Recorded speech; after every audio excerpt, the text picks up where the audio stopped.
சொன்னால் போதும் 100 மாப்பிள்ளை மாலையிட கிடைக்கலாம். இங்கே வந்து காலை மாலைதான் சேலையை துவைக்கலாம்.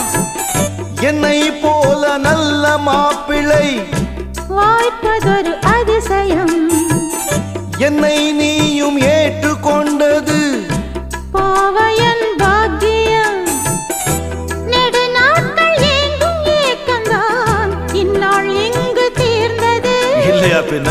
மங்கை செய்த பூர்வ புண்ணியம் மன்னன் வந்து சேர்ந்தது. போச்சுடா. உன்னை பார்த்து நான் சொக்கி போகிறேன். வா கட்டபொம்மன் பேரா கட்டிக்கொள்ளு ஜோரா. அடிக்குது குளிரு என்னை மடக்கு